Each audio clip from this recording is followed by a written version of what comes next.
మన బాడీకి blood pump చేస్తుంది కాబట్టి హార్ట్ మనకి ఎంతో ముఖ్యం అనుకుంటాం. అయితే మనకి సెకండ్ హార్ట్ కూడా ముఖ్యమే. ఒకటే కదా ఉండేది అంటే ఎస్, కానీ ఇవి హార్ట్ చేసేంత పని కూడా చేస్తాయి. అవే మీ కాఫ్స్. అదేనండి పిక్కలు. వీటిని అలా ఎందుకంటారు ఇప్పుడు చూద్దాం. మీరు నడిచినా, కాళ్ళు వేళ్లు కదిపినా, పాదాలు మూచేసినా మీ పిక్కల్లో ఉన్న కండరాలు కాంట్రాక్ట్ అవుతాయి. దీనివల్ల కింద మీ కాళ్లలో ఉండిపోయిన బ్లడ్ పైకి పంప్ అవుతుంది. దీనినే వీనస్ రిటర్న్ సర్క్యులేషన్ అంటారు. కింద భాగంలో ఉన్న డీఆక్సిజనేటెడ్ బ్లడ్ ని ఈ పిక్కలు మళ్లీ హార్ట్ కి పంపిస్తాయన్నమాట.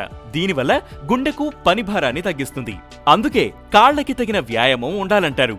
లేదంటే హార్ట్ నుంచి పంపైన బ్లడ్ అక్కడ పేరుకుపోతుంది. అదే కంటిన్యూ అయితే పాదాలు, మడమల్లో వాపు, కాళ్లు విపరీతంగా బరువుగా ఎక్కినట్టు అనిపించడం, డీప్ వెయిన్ థ్రాంబోసిస్ అంటే సింపుల్ గా చెప్పాలంటే మీ కాళ్లలో బ్లడ్ క్లాట్ అవ్వడం, బ్లడ్ వెసల్స్ డ్యామేజ్ అవ్వడం వంటి సైడ్ ఎఫెక్ట్స్ ఉంటాయి. కాబట్టి వ్యాయామం చేసేటప్పుడు మన అప్పర్ బాడీ మీద ఎంత దృష్టి పెడతామో కాళ్ల మీద కూడా అంతే ఫోకస్ చేయాలి. మీ కాళ్లు, ముఖ్యంగా మీ పిక్కలు హెల్తీగా ఉండేలా వర్కౌట్ చేయాలని నిపుణులు చెప్తున్నారు.